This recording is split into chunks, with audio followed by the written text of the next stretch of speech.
Hello दोस्तों, मेरे channel भजन रसधारा में आप सभी को स्वागत है। दोस्तों, वट सावित्री पूजा देखिए दोस्तों, पूजा में क्या क्या चीज़ अनिवार्य होता है और क्या क्या चीज़ मैंने अपने पूजा के लिए व्यवस्था कर रखी है। दोस्तों, बहुत ही उत्तम व्रत है। इसमें थोड़ा सा ध्यान दे करके सामान की सामग्री ज़रूरी जो ज़रूरी होता है वो अनिवार्य है लेना।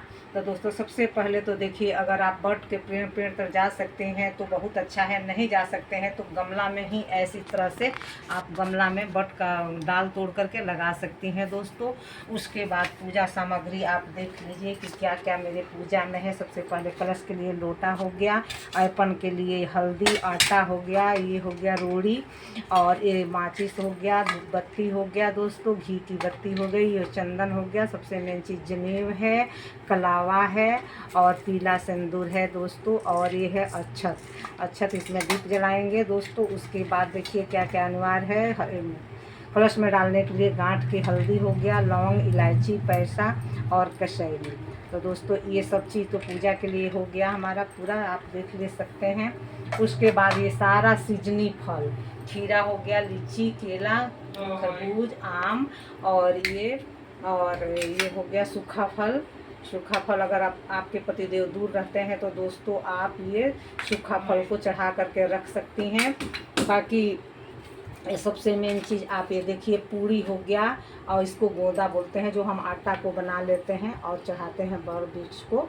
तो देखिए, ये भी ज़रूरी है, ये सबसे ज़रूरी ये भी होता है। बाकी हो गया हमारा चना, कच्चा चना भिगो करके चढ़ाई जाती हैं। फूल हो गया, और हो गया ये श्रृंगार का सामान दोस्तों। देखिए, श्रृंगार के सामान में चूड़ी हो गया, पीला सिंदूर सबसे ज़रूरी है। अपना मांग में अपना सिंदूरा का सिंदूर भी भरते हैं दोस्तों। शादी का चुन्नी होना ज़रूरी होता है। ये सारा श्रृंगार का सामान हो गया दोस्तों। अब हो गया वस्त्र।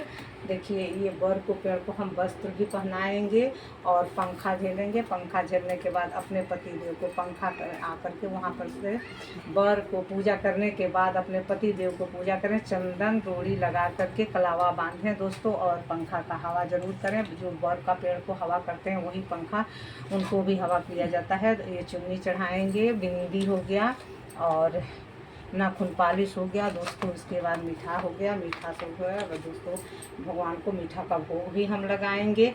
तो यही सारा सामग्री अपने पूजा के लिए मैंने अपना भगवान के लिए व्यवस्था की है दोस्तों। कैसा लगा मेरी पूजा की सामग्री और मेरी पूजा की व्यवस्था। अगर बर के पेड़ पर जा सकते हैं दोस्तों तो बहुत ही उत्तम बात है। अगर नहीं जा सकते तो इस तरह से गमला में बर का डाल ले करके लगा करके आप पूजा करें और भगवान से अपना विनती करें। भगवान से माँ सवित्री, साथी सावित्री, सत्यवान से अपने हवात की विनती करें और हवात मांगे दोस्तों। कैसा लगा मेरी पूजा की व्यवस्था। अगर अच्छा लगा हो तो कमेंट बॉक्स में एक बार जय माता जी जरूर लिखिएगा और हंसी खुशी से वट सावित्री की पूजा कीजिएगा। नमस्कार।